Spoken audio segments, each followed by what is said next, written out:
Kan? Nak datang ke Al-Imam Ibn Qayyim tuan-tuan, dia kata jihad yang paling besar ialah belajar ilmu dan duduk di majlis-majlis ilmu. Dia kata jihad paling besar dalam buku dia, Zadul Ma'ad. Pasal hari ni tuan-tuan, mungkin tuan-tuan dan saya sendiri pun akses pada ilmu ni mudah, tapi orang dulu tak.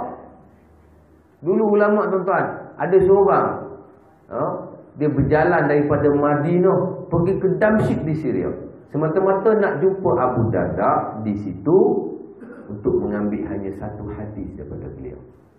Berjalan beribu kilometer kerana nak ambil satu hadis je tuan-tuan. Bukan 10 hadis, satu hadis je dia nak. Pergi berjalan beribu kilometer. Dan begitu juga ulama yang lain berjalan beribu-ribu kilometer. Sebab dulu susah. Buku susah, tunggu susah. Hari ni depan mata je. Tiap masjid semua ada kuliah. Nak tak nak je, senang. Akses Allah Ta'ala lebih mudah. Meskipun begitu, hak mudah-mudah ni lah yang ramai orang miss. Dia orang tak suka atau tak mau. Pasal kebaikan ni tuan-tuan, kebaikan ni itulah cerita dia. Benda baik, ilmu ni benda baik, bahkan benda yang paling baik pun. Dulu sebenarnya sebut Imam Syafi'i betul-betul menekankan, macam kita kata lah, kita duk mengaku Syafi'i, aku mazhab Syafi'i, aku Syafi'i, tapi semayang jemaah tak semayang.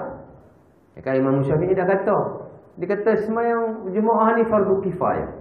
Da'al walam urakhizha, dia kata walam urakhiz fi tarkiha illa min uzrin. Dia kata semayang berjemaah ni fardu kifayah. Meskipun begitu, aku tidak memberi kelonggaran, melainkan hanya kepada sesiapa yang usul. Al-Imam Syafi'i dia dekat dengan zaman Nabi, walaupun dia tak sempat jumpa para sahabat. Dia hanya jumpa orang yang berjumpa dengan sahabat, seperti dia sebut sebagai tabi'in. Namun begitu dia masih zaman sunnah, zaman ilmu betul-betul. Pasal apa dia kata begitu?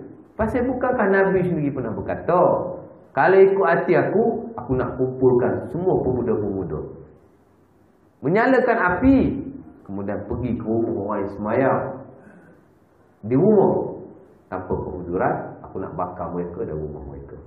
Hadis Abu Hurairah riwayat Bukhari Muslim. Nabi nak bakar. Ulama kata bukan nak bakar rumah, dengan orang-orang sekali. Nampak? Betul Imam Ibn Qayyim kata jihad yang paling besar jihadun nafs. Dan dalam jihadun nafs dia bagi 4.